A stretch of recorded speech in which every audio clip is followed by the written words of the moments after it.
Tristan and I are headed out to the cabin to battle the cold. We're going to install carpet on the second floor. Ruby's with us too. If we're making good progress, we plan to take the snowmobile out for a quick adventure before the sun goes down. A rule of mine is to never leave the truck without the tank being completely full. Don't know if you can see that, but we've got some pretty awesome views of the mountains out there.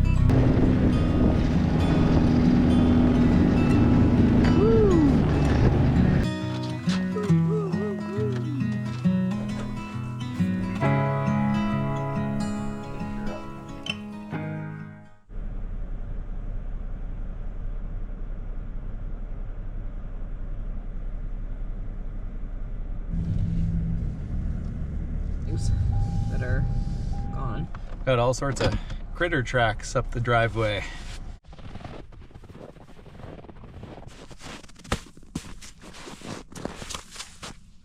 Looks like we got a moose leg.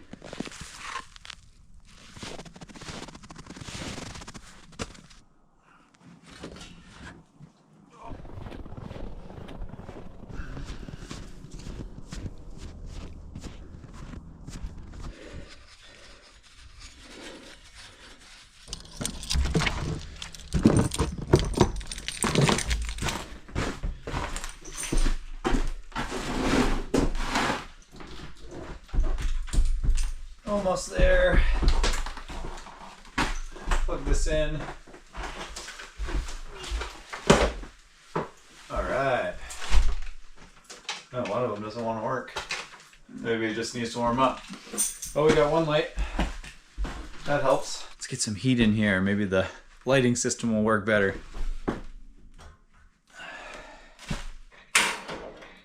Got spark. Now we just need a light. All right, pilot is lit. It's pretty damn cold out, so it's good that this thing lit up. Feels really cold in the cabin.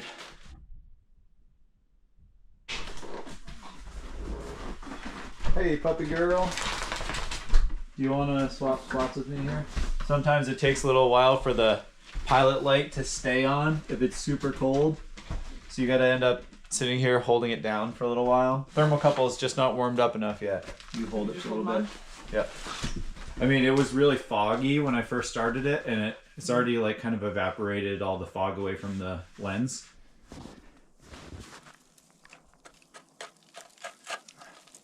Just about zero on the thermometer out here. Almost got it lit over there. Pilot is holding, so time to turn it on. Nice. I heard the little swoosh. Alright, we're just gonna run it full bore. Yeah, put that thing on high. Yeah, put it on high. Let's see. Ah, yeah.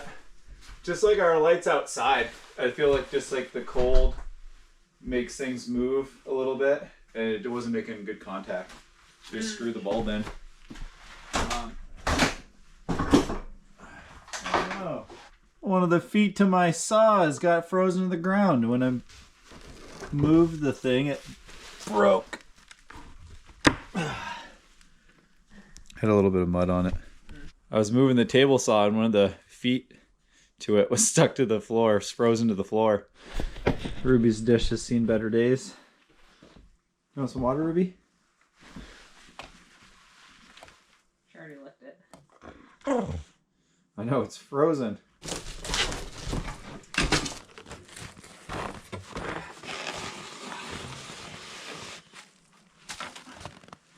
We brought up a pee bucket for Tristan so she doesn't have to walk out in the snow at midnight to go pee.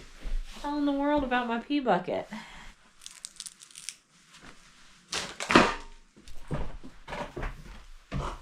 Sawdust in their ribs.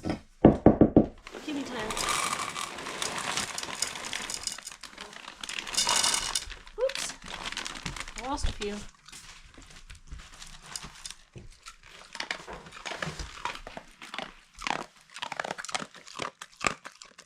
Oh boy, it is cold in here. This thing's putting off a little bit of heat. The cold is starting to set in a little bit, huh? We got it heated up to about 30 degrees now, and it's 10 o'clock, and it's time for bed. So we're gonna turn the lights out here.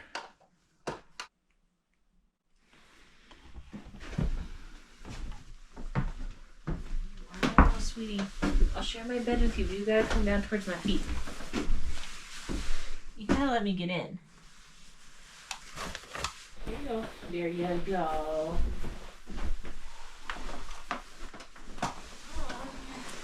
What's holding my bag? We're heading to bed. See you in the morning.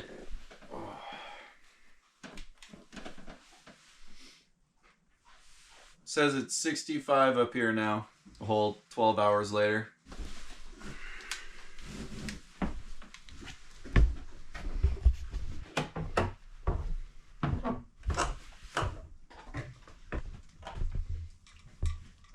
Like overhang, or are you gonna cut that off? Cut it off. So I suppose I should come up there and do that real quick too. So if you do that, it'll make vacuuming that much easier. Okay. I'm gonna keep it.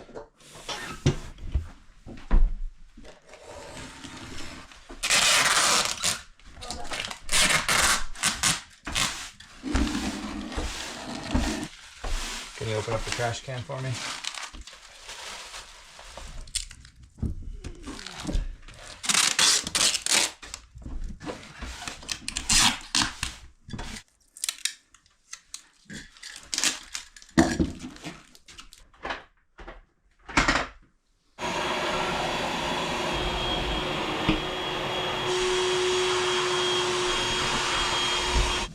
I've never done carpet tile before, and that's kind of part of the intrigue and why we've chose it to put in the cabin.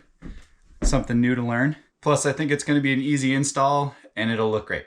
So you see how these two pieces look different color? Like this is a darker and this is a lighter. Carpet tiles are directional. On the bottom, they have an arrow. Every piece needs to have the arrows going the same way. Now when you look at them, they're the same color. These tiles come with two adhesive strips already put on the back. Pull this off and then that'll expose the sticky glue. We are gonna start laying the carpet along the landing of the stairs because I wanna make sure that those edges are the cleanest edges. I don't want anyone tripping on the top of the stairs. First one is laid. When you're laying tiles down next to each other, you want to kind of slide it in from the side so that none of the carpet fibers get trapped underneath and in between the tiles. Once you get them there, you can rub your hand across the seam. It'll kind of blend the carpet together. You can perform this step by just giving it a good vacuum afterwards. Well,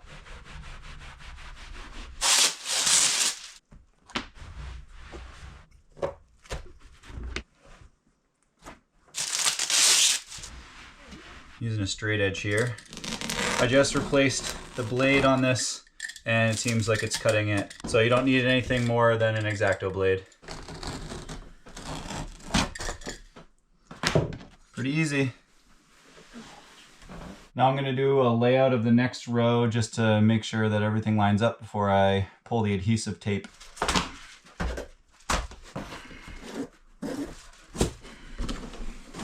When I'm laying these out, I'm making sure that all the arrows are pointing the right direction. I've decided I'm going that way with the arrows. I'm hoping that that means that I won't make a mistake and accidentally install one backwards once I get further along. So here's the intersection of two pieces here. I think it'll look best if I put the next tile so that it straddles that middle line.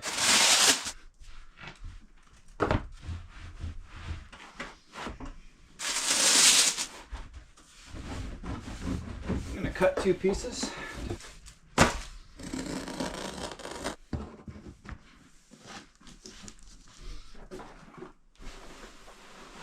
We could probably use another vacuum. Yeah, so there's like a bunch of little fibers that fall off as you move things around. Let me see. Yeah, you can see all this stuff. Cutting it definitely adds to the fibers, but just moving things around, I'm realizing that some of them fluff off. But you want to get all this stuff up before you lay things down on top of it because you want the adhesive to be touching the floor, not dancing on all these little wispies. You're vacuumed out for the next row.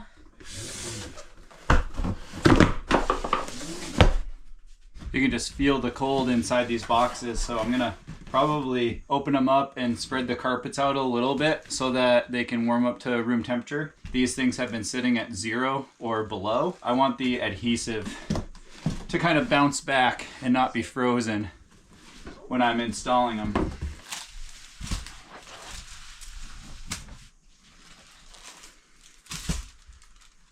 Kind of need to move all this stuff out of the way because that's where I'm heading.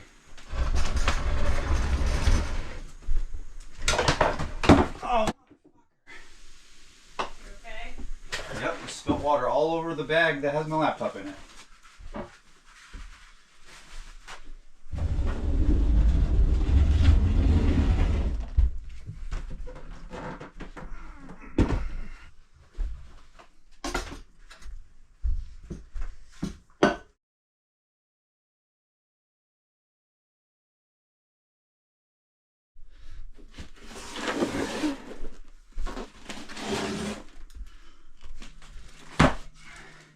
Oh yeah, Tristan just made me some mashed potatoes.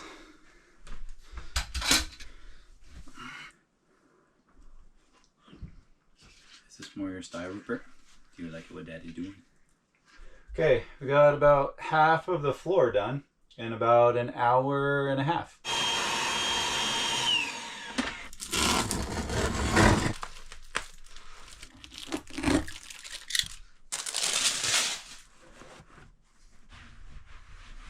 Oh yeah, that's a smooth edge. Almost every time I cut, I'm gonna have to vacuum because it sprays a bunch of those carpet whiskers everywhere. If you run into something like this where a piece terminates and you have only like a 3-inch piece left, the way to do this so that you're not installing a small piece is to cut this larger piece down so you have a meaningful size piece that terminates to the wall. I got a couple scraps from earlier, so these will be the perfect length. I'm just gonna cut this larger size down so that these fit at the ends.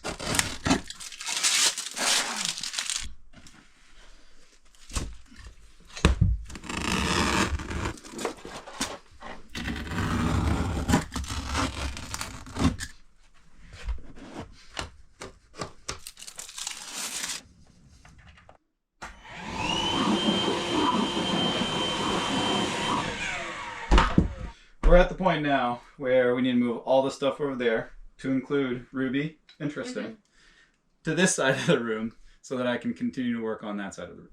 Good girl. If we put that one next to the It's other a pretty one. good place for Ruby's kennel. No.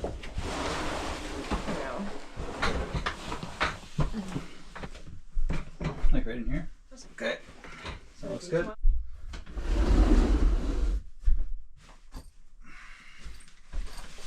Okay, we got good enough opening here. We can start working on this layer and then we can move the cot over here and then have the rest of the layers. Like was happening before, these boxes have been kind of on the bottom of the pile and they've been sitting at below 0 Fahrenheit for quite some time. And so I'm going to open these up and lay the tiles out so they can bring up to room temperature.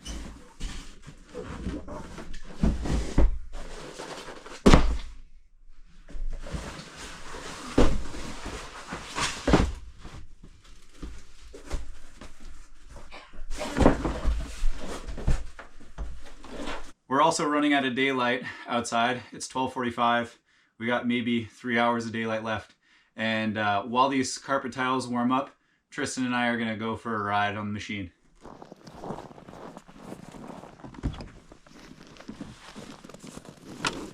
Sandy coming at you.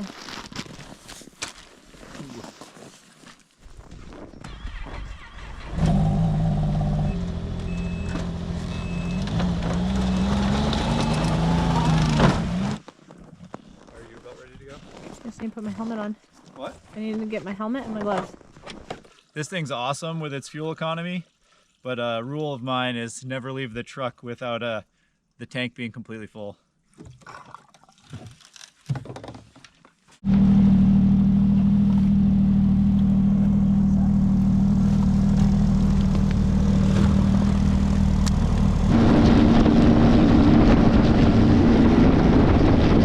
When we were here last time, you could see Denali really good. Watch your head. Pretty cool view from here. Look down into the valley.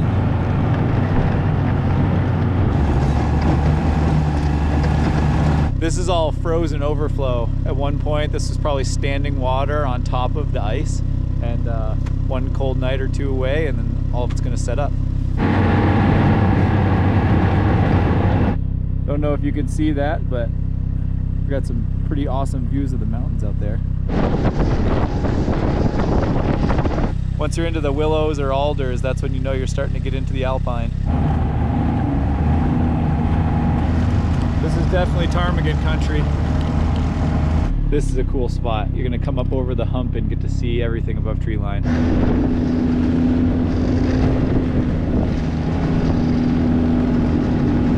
Woo! Look at this. This is awesome. Super cool spot up here. A lot of cool country to adventure and camp in. We've decided to turn around and head back. There's about an hour of sunlight left, and we've got about an hour of riding to get back. This is a super cool spot. We hadn't been here before, so we didn't know how long it was going to take us to get here. So for future adventures, we'll know what it takes to get to this spot, and we'll plan so that we have a lot of extra time and sunlight to adventure further this way. How many miles did we go? Well, I said 7. 7 miles. So we did about 14 or 1500 feet of elevation climb, and now we got to go back down that.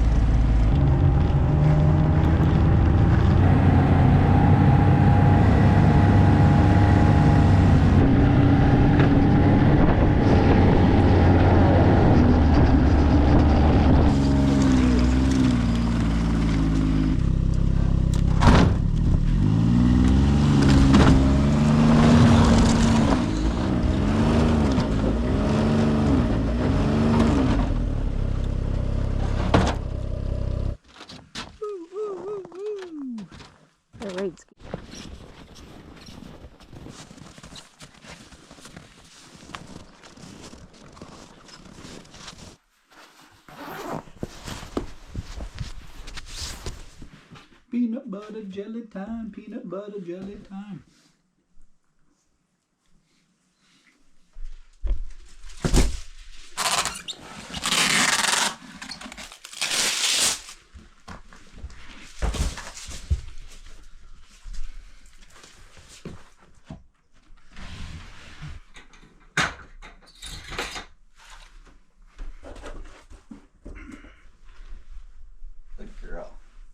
Yes, you're welcome. She no longer has to sleep on the hardwood floor up here.